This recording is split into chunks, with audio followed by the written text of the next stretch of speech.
Bien, ya estamos de regreso. Vamos a continuar, ¿no?, hablando del Congreso Internacional de Educación. Hoy a la mañana conversábamos un poquito con otro de los docentes, especialistas que están llegando de primer nivel acá a nuestra provincia para tocar distintas temáticas, lógicamente vinculadas a la cuestión educativa. Estamos con, en estos momentos, Pablo Aristizábal, es docente argentino, ha sido premiado justamente por su programa de alfabetización digital, ¿no? Y le damos la bienvenida acá a nuestros estudios. ¿Cómo le va? ¿Cómo va? Muy bien. Feliz de estar acá en Tucumán. Ajá.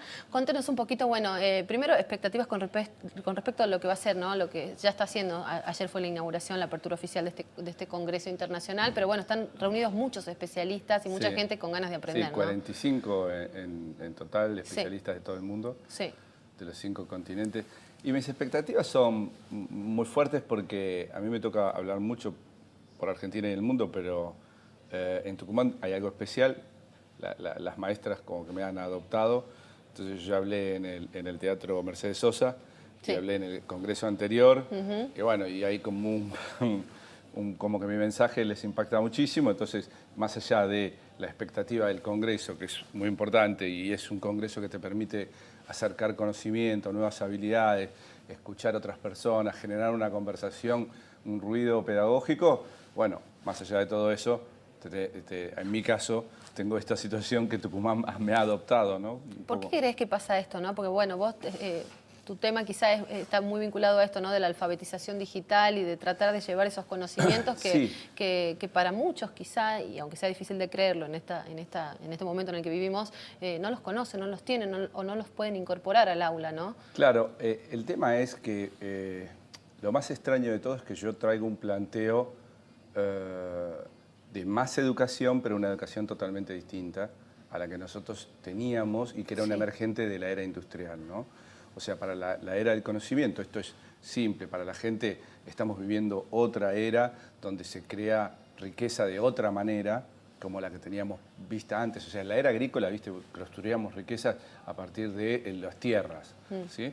Después en la era industrial a partir de las fábricas. En la era del conocimiento, empresas que nacieron hace 15 años, hoy son las top 5 del mundo y no tienen ni una sola fábrica desde el punto de vista de las que tradicionalmente nosotros conocíamos, y está todo construido a partir del mundo digital. Y el gran poder que ellos tienen es el dato, la big data, el conocimiento de los patrones de la gente. Ahora, la pregunta que nos tenemos que hacer fundamentalmente es si la educación es un emergente de la economía o la economía es un emergente de la educación. O sea, nosotros tenemos una buena economía porque tenemos una buena educación, o porque tenemos una buena economía se exige una buena educación. O sea, el cambio entonces, el punto ahí que vamos a tener que pensar es cómo preparamos a nuestros niños para esta nueva economía. O sea, si imagínate que vos lo preparabas para pasar el arado, ¿sí? Estaba muy bien en la era agrícola. Ahora, vos le dabas esa habilidad, o para ver cuándo llovía, cuándo... Ahora, en la era industrial esa habilidad no era una habilidad que...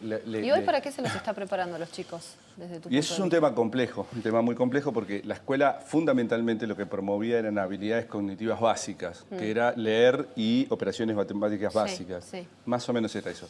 Ahora se requieren de habilidades cognitivas superiores, que ya es pensamiento crítico, sospechar, dudar, curiosidad, no dejarme, y mucho más hoy con todo esto de que tienen acceso a la información de otra forma. Y aparte te pueden manipular la cabeza de una manera, porque si a vos querés escuchar, a vos no te gusta una persona, todos los mensajes que te aparecen a vos son justamente contra esa persona, porque ellos te quieren fidelizar. Entonces vos te quedás en una ideósfera de ideas que se va encapsulando y creyendo que esa es la verdad. Eso obviamente a la democracia le hace mucho mal y a las personas le hace mucho mal, porque es como vivir en las cavernas de Platón, ¿no? O sea, la alegoría de las cavernas. Lo que terminás creyendo que es la verdad son puras sombras, ¿no? Porque es todo relativo. Entonces, ¿cómo hacemos para que a los niños le demos pensamiento crítico o comprensión lectora? Porque no es lo mismo leer que comprender. Bueno, o sea, y es un paso gigante, ¿no? ese punto, ¿no? El de comprender justamente y en los resultados de las pruebas educativas y de calidad educativa muchas veces falla, ¿no? Esta cuestión de la comprensión. Inclusive uno lo ve hasta en exámenes para ingresar a la universidad. Estamos hablando de un plano superior y sin embargo la comprensión sigue siendo un problema, ¿no? Y es un tema como que diste ahí en otro tema que yo ingreso, porque lo que yo trato de explicarle, o sea, en mi conferencia lo que trata de hablar es de Miren, no miren la educación sin mirar la tecnología, no miren la educación sin mirar la economía, no miren la educación sin mirar la cohesión social, no miren la educación sin mirar la democracia. O sea, no la miren aislada, no la aíslen porque no tienen, digamos, la escuela es un medio, no es un fin. O sea, yo no voy a la escuela por ir a la escuela, es un medio. McLuhan nos dijo, el medio es el mensaje. Entonces, ¿qué mensaje nos transporta la escuela a nosotros niños para poder ser competitivos? Y vos dijiste algo muy importante, que es el tema que yo abordo también, que es el tema, miremos la educación con el lenguaje. Porque hay ahora un lenguaje ñeri, por decirlo de alguna manera, que es un lenguaje que se utiliza mucho en grupos sociales, en jóvenes, que terminás no entendiendo ni comprendiendo. Yo acabo de hablar en el Congreso de la Lengua y un caso me dejó un conferencista de Uruguay, un rector de una universidad, contó que el juez no comprendía ni lo que le decían. Claro. O sea, no había la segunda lengua de esa persona no era el español, no, la segunda lengua de él. No podía comprender lo que le estaba diciendo. Trajeron traductores. Y ni con los traductores se podían comprender de lo que estaban queriendo decir porque era un lenguaje tan limitado, ñe, eco, sí. que vos decís, ¿pero qué me querés decir? Entonces, y ahí viene la palabra comprensión. Por eso es tan importante los libros, por eso es tan importante la literatura, no cualquier libro, la literatura, porque vos cuando lees en literatura, a su vez, imaginás. Y si le estamos diciendo que los niños tienen que imaginar, que tienen que ser innovadores, que tienen que introducir algo nuevo... Claro, pero no hay herramientas. Claro, ¿cómo aprendes a imaginar si no es imaginando? Sí. ¿Qué espacio tiene la literatura hablando de eso hoy en el sistema educativo? Pensá que yo soy un hombre de la tecnología, ¿no? Claro. O sea, que es muy loco que un hombre de la tecnología... Sí, esté proponiendo quizá volver a algo... No, yo digo que todo es necesario, sí, pero para diferentes cosas. Que como nosotros, como la gente no sabe, no profundiza mucho, incluso nuestros dirigentes... ¿sí? Como no se profundiza mucho, bueno, ahora todos nos vamos al video. Te cuento, y le cuento a la gente, que el mayor productor de videos educativos en Hispanoamérica somos nosotros. Nosotros somos los que hicimos Aula 365, Educatina, la serie Los Creadores que ganó el Martín Fierro, todos esos somos nosotros. O sea, yo soy un productor de videos para que los niños, y probablemente soy el segundo más grande del mundo y el primero en Hispanoamérica. Pero a pesar de todo eso, ¿sí? Hay edad para todo. O sea, vos hasta los 2 años no podés usar una tableta. Hasta los 3 años no podés usarla. No le hace bien a las conexiones neuronales de ese niño. Y sin embargo pasa, ¿no? No hay que hacerlo. Y después la mamá le tiene que leer libros. Es importantísimo porque le da lenguaje. Y él tiene que leer porque eso le da lenguaje. ¿Cómo vamos a tener comprensión lectora si no tenemos palabras? O sea, imagínate que vos tenés que leer un libro. A las 10 oraciones hay 30 palabras que no entendiste. ¿Seguís leyendo el libro? Claro. El pobre chico no va a leer nunca. Entonces creen que los chicos abandonan la escuela porque la maestra es mala. Bueno, no entienden nada. ¿Y en qué momento se introduce la tecnología? ¿Cuál es el momento indicado justamente para brindar esa herramienta que puede ser hasta peligrosa justamente si no está bien administrada? Claro, la palabra no debería ser así, pero la voy a decir, lo que voy a tomar es peligrosa.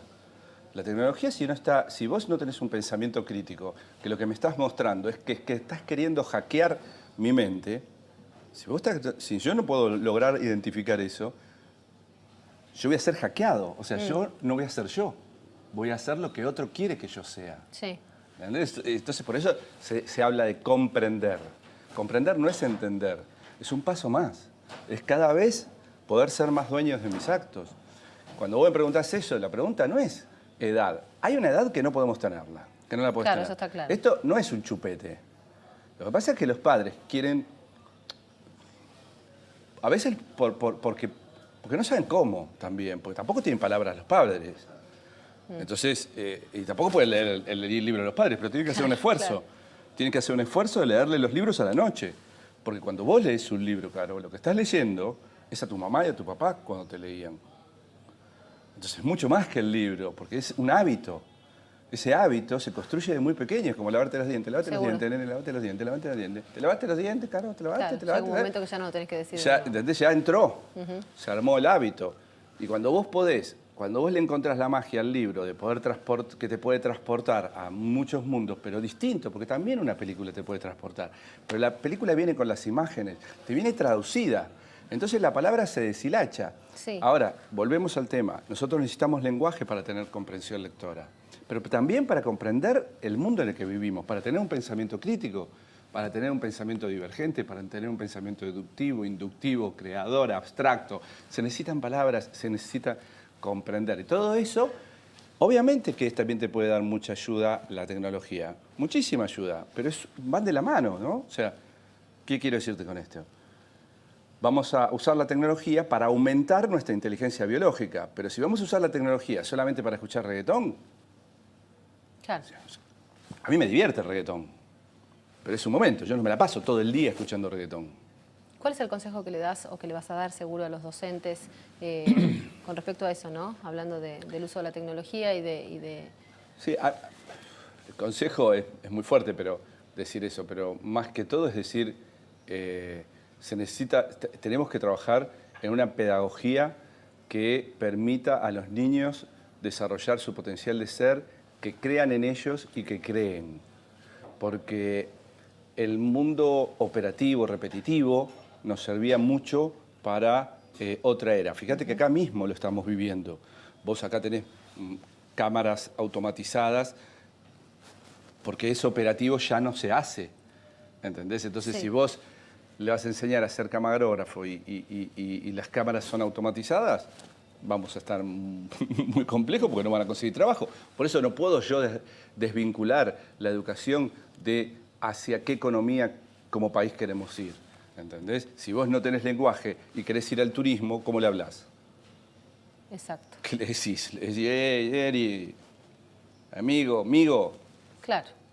Y el hombre, ¿qué te va a decir? Entonces, claro, él se va a sentir mal, entonces no va a querer enfrentarse a un turista, entonces se queda sin trabajo, entonces se va a la droga, se va al alcohol, golpean. Muy bien, bueno, muchísimas gracias, excelente, ¿no? Muchísimas gracias. Bueno, estábamos hablando del Congreso de Educación, de alfabetización y del uso de las tecnologías también. Pueden revisar ustedes la entrevista en la Gaceta Play. Indalecio, ahora sí, vamos con vos.